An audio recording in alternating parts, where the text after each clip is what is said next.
Lord, you provide the flame for our lamps and turn the darkness around us into your light. Amen. Mother Clare began, "Hello, Lord, I'm here." "How are you feeling?" Jesus replied. "I don't know, Lord, but utterly discouraged, like all hope and joy of the future just zapped from me this morning, like a cloud of sadness has come over my heart, although I am trying to smile through it." "Well, beloved, it's what you're meditating on and who you are receiving from. There are lying spirits and many demons of discouragement that want you to give up and stop your forward motion. That is why the Rhema was given, and you are constantly being taunted by demons of unbelief. I know it's been hard, my beloved, to walk by faith and not by sight, when nothing seems to have come to rotation or resulted in anything. But remember, give grace time to work. I am working and moving in your life, the lives of your loved ones, in your nation, and the life of this community. All is working according to my plan, although the enemy of your soul would like for you to think rather, because they really believe they have the upper hand in all that is going on in the world. It is darkest before the dawn, and dawn will and is breaking through. Will you trust me? Help me, Lord. Please help me to trust and believe your words. Your great trust in me causes me to continuously give you many graces. You are riding on my grace even now. You are being held together fast and sustained by my grace. It will carry you through this threshold, and in all your trials, you will make it through each one. Thank you for stopping me, Lord, in prayer to talk with me. Well, I know you are hurting and persevering through your pain to continue on with prayers and duties, but I hate to see you this way, beloved. I hate to see my joy stolen from you, and how I appreciate so much your efforts to be obedient and to persevere in your prayers when you're hurting. But I am your God-man, your honey God, he said, smiling, and I long to comfort you and talk with you always to bring a smile upon your face. I am not distant, but so present to you, beloved little one. I am here for you and would prefer you to talk to me about these things rather than just move past how you're feeling, because I feel your pain too. I am suffering with you, and how very good it is when we talk to one another. It brings me great comfort and joy as well when your heart is healed. My heart is healed. Do you understand now? Yes, Lord, I do. I love you, Jesus. Thank you for being such a great friend and spouse. I can feel the ache in my gut going away slowly but surely. You see there? My words bring life and healing. Thank you for listening, beloved. I want to talk with my brides about grace. You are not the only one battling these emotions and feelings. It's been hard on everyone. My brides, I am so pleased and proud of each of you, for so many of you have battled with wanting to give up in the storm you find yourself in.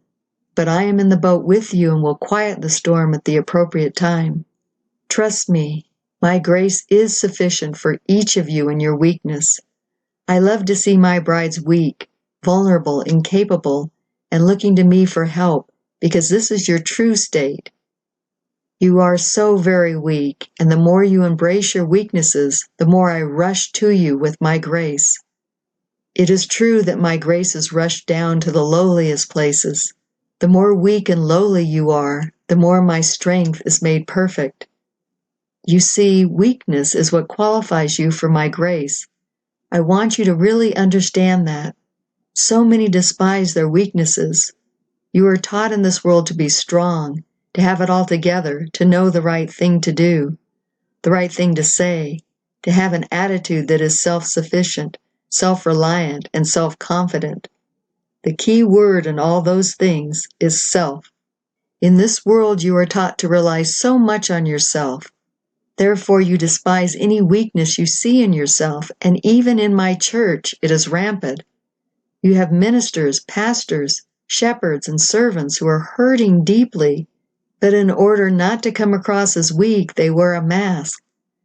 They can't be open with their flock because they will be seen as weak, and they cannot for sure expose their faults or struggles. Why? Because they must be a strong leader, not to weaken the others? But I tell you, my brides, what weakens a soul is when they carry the burden on their own, when they allow pain, hurt, to go undetected or not confessed. It weakens them and grows like infection in their soul. It is worse when they cover it all, because they then produce other souls who will fall by not sharing their weakness and putting on the facade that they are strong when in fact they are the weakest. And as a side, because you are appointed in the place, you don't come equipped. You're appointed and He equips you afterwards. It's Christ working through you that people see, not you being a high hotshot. You come weak and broken in that role so that God can use you. But if you think you have to be someone before you can become somebody, you will get humbled, and God will expose who you are. My beloved little ones, I took on human weakness during my passion. I looked utterly pitiful in the eyes of everyone. Even my mother couldn't do much in the midst of her silent tears and pain, sighing in pity of what the Father had decided to do to me, in me, and through me. I fell not only once, but 3 different times at the width of my cross, and my utter human weakness and incapability to walk any longer.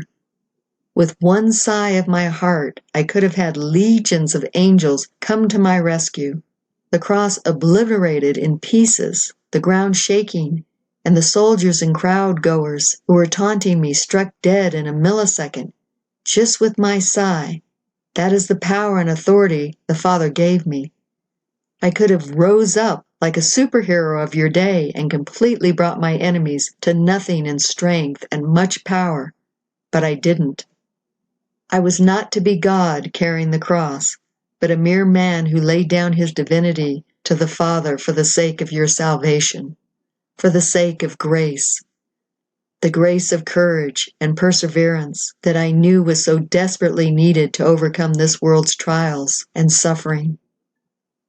I had to be weak, vulnerable, and pitiful before man, so that the Father's strength would be perfected in me, and it was perfected until the end, at my last words, "It is finished," meaning every grace needed for mankind was perfected in me.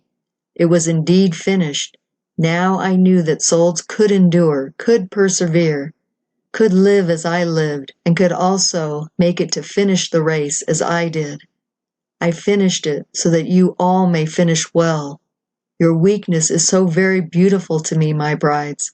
I know each of you and each of your weaknesses very well, and I don't turn in shame, but rather I run to comfort, carry, and strengthen you. So please don't despise your weakness. Don't be discouraged by it, nor hide it from others. I don't want a bride who is all together, nor do I want the world to see that. I want a bride who is faithful, admits her mess, who is enduring, admits her many falls, who is utterly helpless, but continuously relying on me, who boasts in her weakness, and who humbly accepts who she is not, and who she is by the grace of God. Each of you are a woven tapestry of my grace, flying high above the worries and woes of life. Rely on my grace, and call upon me for more grace, and I will carry you through.